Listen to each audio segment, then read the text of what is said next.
இந்த செய்தியை உங்களுக்காக வழங்குவது யூரோ குரூப் மலேசியா.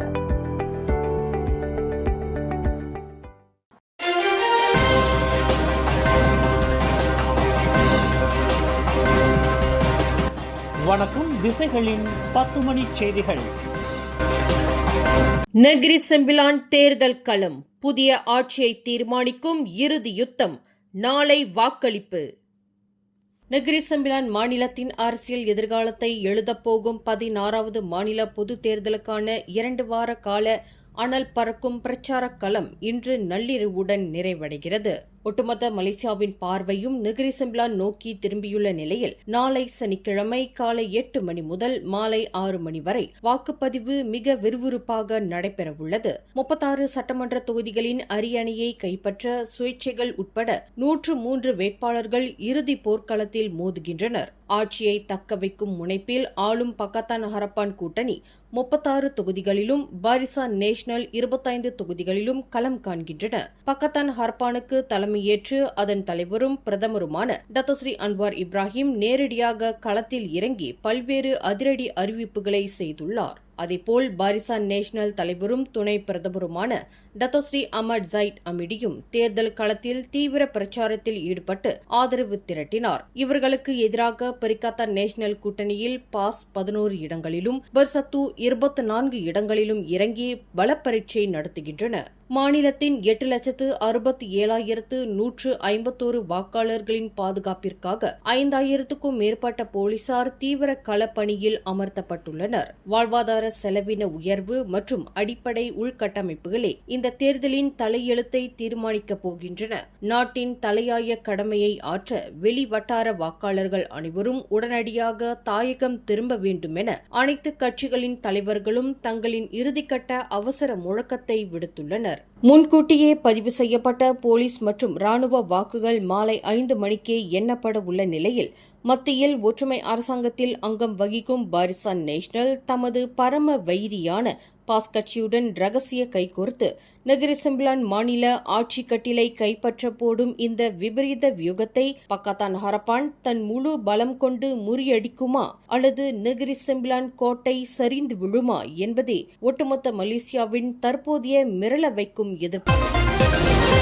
நஷ்டத்தில் இயங்கும் தபோங் ஹஜி நிறுவனம் தனது ஊழியர்களுக்கு 13 மாத சம்பளத்தை போனஸாக வழங்கியிருப்பது மக்களின் நம்பிக்கைக்கு இழைக்கப்பட்ட மிகப்பெரிய துரோகம் என பிரதமர் டத்தோஸ்ரீ அன்வார் இப்ராஹிம் கடுமையாக சாடியுள்ளார். நெகிரி செம்பிலான் பாரோயில் பள்ளிவாசல் ஒன்றில் இன்று வெள்ளிக்கிழமை தொழுகையை முடித்த பின்னர் செய்தியாளர்களிடம் பேசிய பிரதமர் இந்த முறைகேடு தொடர்பான அறிக்கை தன்னை தனிப்பட்ட முறையில் ஆழமாக பாதித்துள்ளதாக குறிப்பிட்டார். சமயத்தை மையமாக கொண்ட ஒரு நிறுவனம் அதனிடம் ஒப்படைக்கப்பட்ட நம்பிக்கையை தவறாக பயன்படுத்திய மலாய்க்காரர்களால் சீரழிக்கப்பட்டு அவமானத்திற்கு உள்ளாக்கப்பட்டுள்ளது. இது அப்பட்டமான துரோகம் என்று அவர் ஆவேசமாக கூறினார். நாளை நெகிரி செம்பிலான் மாநில தேர்தல் நடைபெறவுள்ள நிலையில் இது வெறும் வாக்கு வங்கி அரசியலுக்கான விவகாரம் அல்ல. தேர்தலில் வென்றாலும் தோற்றாலும் இதுபோன்ற பிரம்மாண்ட ஊழல்களையும் அலட்சியங்களையும் ஒட்டுமொத்தமாக சகித்துக் கொள்ள முடியாது என்றும் பிரதமர் டத்தோஸ்ரீ அன்வார் மிக உறுதியாக தெரிவித்தார்.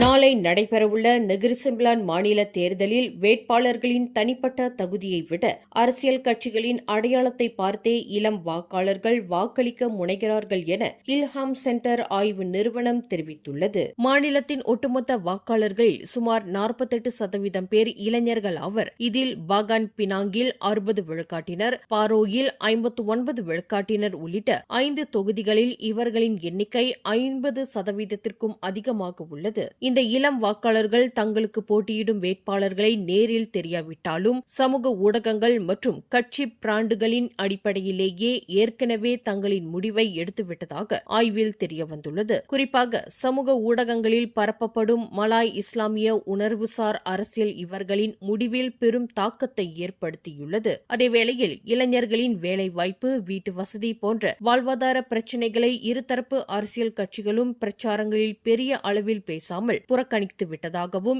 இல்ஹாம் சென்டர் சுட்டிக்காட்டியுள்ளது.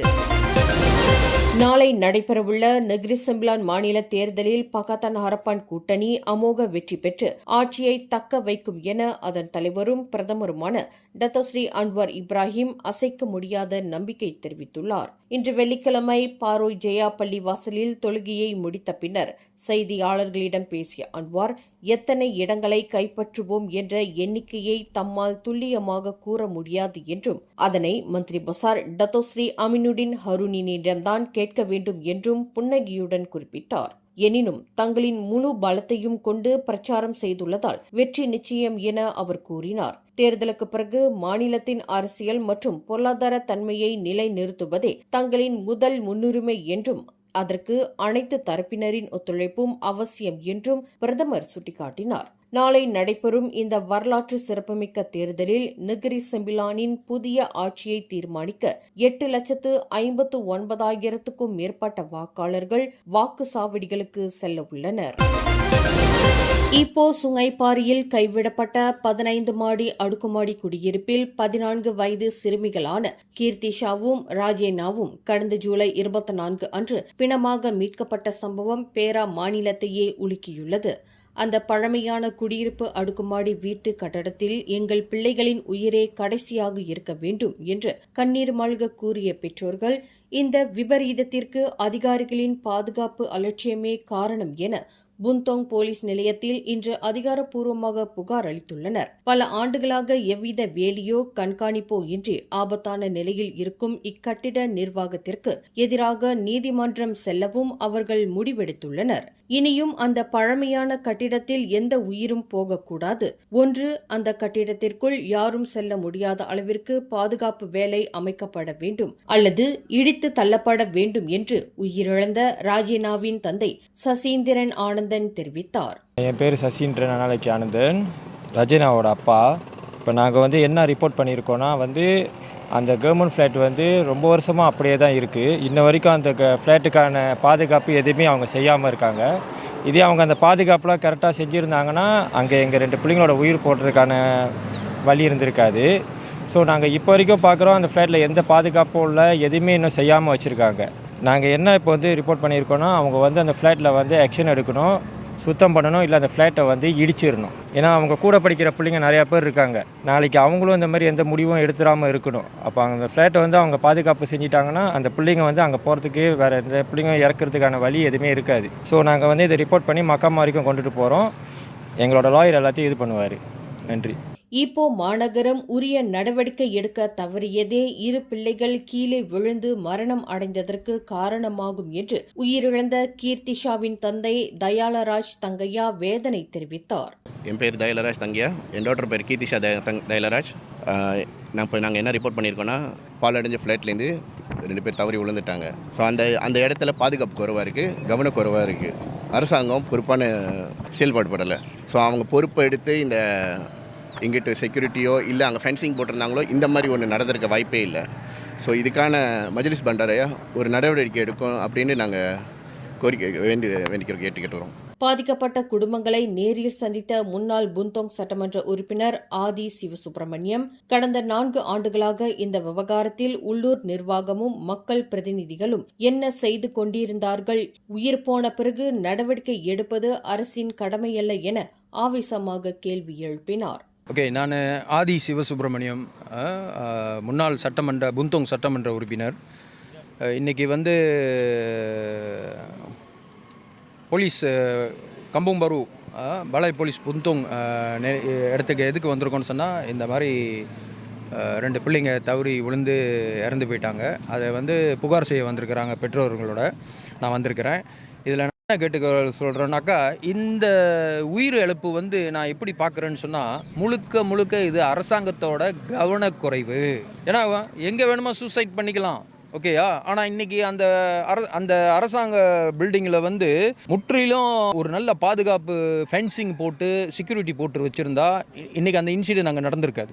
இவங்க 2 பேர்த்துக்கும் அந்த இன்சிடென்ட் அங்கே நடந்திருக்காது. இன்னொன்று, இவங்க பெற்றோரோட நோக்கம் சட்ட நடவடிக்கை நிச்சயமாக உண்டு இந்த மஜ்லிஸ் பண்டாராயா மேலேயும் எல்பிஎஸ்பி மேலேயும், ஓகேயா. ஏன்னா அவங்களோட கவனக்குறைவினால தான் இன்றைக்கி நாங்கள்லாம் அங்கே இன்றைக்கி நிற்கிறோம். மேலும் இடிப்பு பணிகள் முடியும் வரை தற்காலிக வேலி அமைத்து பகல் இரவு ரோந்து பணிகளை தீவிரப்படுத்த வேண்டும் என்றும் அவர் வலியுறுத்தினார். இச்சோகம் குறித்து உண்மை நிலவரத்தை வெளிக்கொணர போலீஸ் துறை தீவிர விசாரணை மேற்கொள்ள வேண்டும் என்று ஆதி சிவசுப்பிரமணியம் வலியுறுத்தினார்.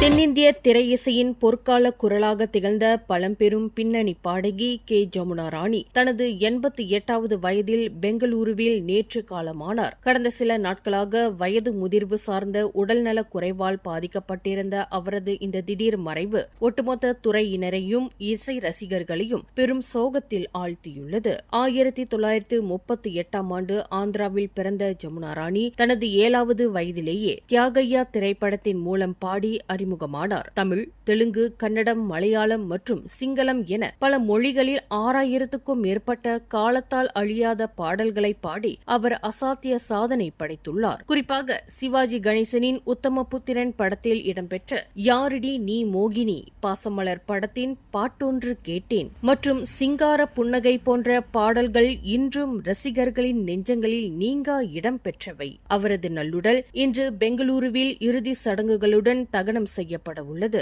இசையுலகின் ஒரு பொற்காலம் இத்துடன் நிறைவடைந்துள்ளதாக கூறி பல்வேறு திரையுலக பிரபலங்களும் அரசியல் தலைவர்களும் தங்களின் ஆழ்ந்த இரங்கலை தெரிவித்து வருகின்றனர்.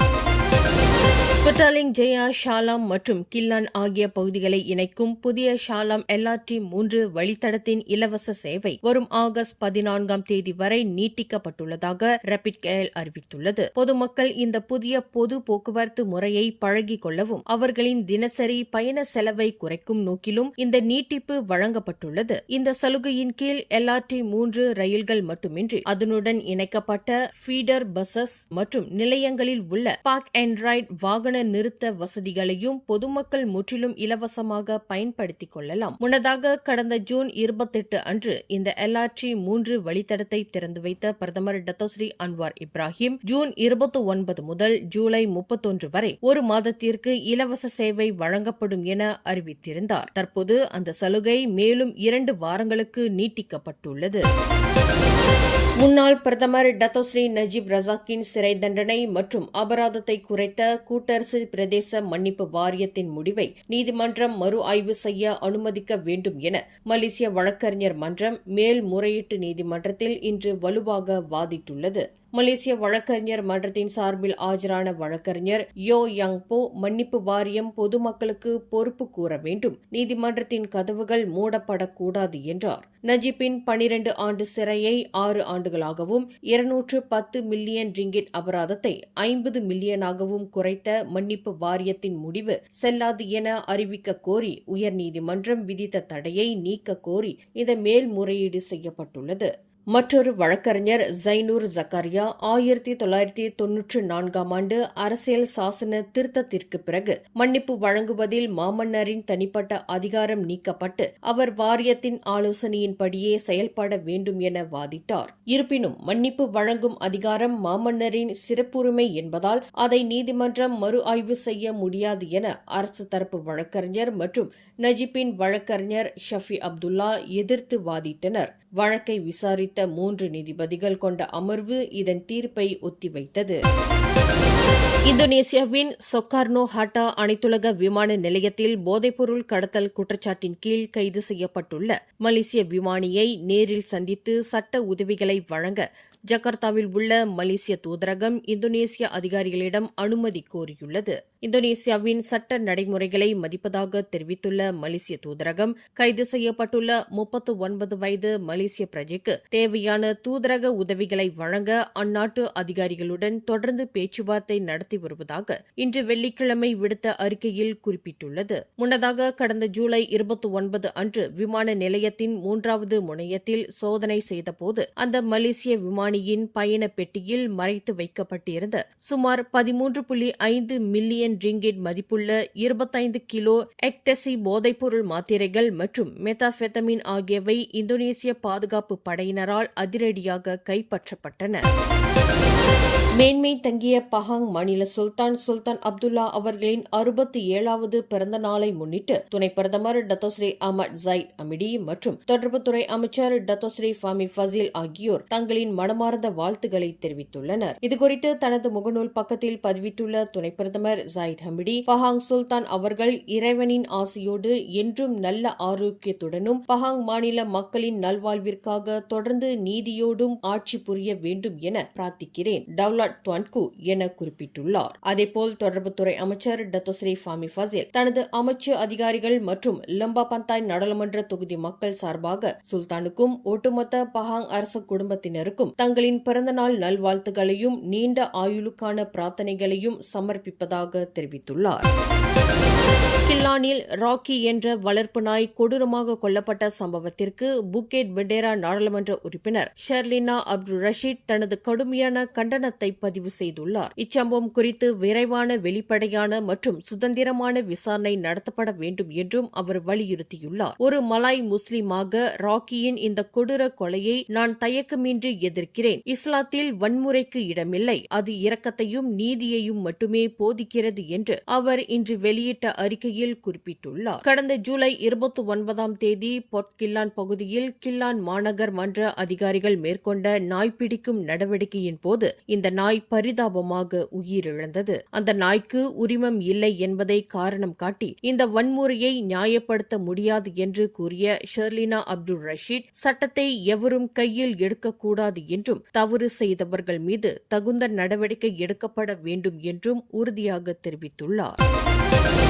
தெலங்கானாவில் நடைபெறவுள்ள RXZ மெம்பர்ஸ் 8.0 மோட்டார் சைக்கிள் பேரணியில் பங்கேற்பதற்காக சென்ற நூற்றுக்கணக்கான மோட்டார் சைக்கிள் ஓட்டிகள் பஹாங் கம்பாங் ஓய்வெடுக்கும் பகுதியான RNRல் உள்ள பெட்ரோல் நிலையத்தில் ஒரே நேரத்தில் குவிந்ததால் ஏற்பட்ட கடுமையான நெரிசல் சமூக ஊடகங்களில் பெரும் விவாதத்தை கிளப்பியுள்ளது.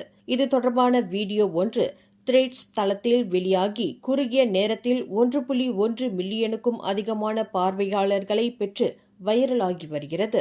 காரோட்டிகளுக்கு பெரும் இடையூறாக இருந்த இத்தகைய நிகழ்வுகளை தடை செய்ய வேண்டும் என ஒரு தரப்பு நெட்டிசன்கள் கொந்தளித்து வரும் வேளையில் மோட்டார் சைக்கிள்களுக்கு என தனி எரிபொருள் நிரப்பும் பாதையை பெட்ரோல் நிலைய நிர்வாகம் அமைத்திருக்க வேண்டும் என்றும் யோசனை தெரிவித்துள்ளனர். இருப்பினும் மோட்டார் சைக்கிள் ஓட்டிகளுக்கு ஆதரவாக பேசும் மறுதரப்பினர், இவர்கள் அனைவரும் சட்டம் ஒழுங்கை மீறும் மாட் ரெம்பிட் சாலை ரவுடிகள் அல்லர். இவர்களில் பலர் நல்ல வேலைகளில் இருக்கும் குடும்பஸ்தர்கள் மற்றும் முதியவர்கள். தங்களின் பொதுவான பொழுதுபோக்கிற்காகவே இங்கு கூடினர் என வாதிடுகின்றனர். மேலும் அங்கிருந்த மோட்டார் சைக்கிள் ஓட்டிகள் கார்களுக்கு வழிவிட்டு இன்முகத்தோடு பொதுமக்களுக்கு உதவினர் என்றும் நேரில் பார்த்த சிலர் பதிவிட்டுள்ளனர்.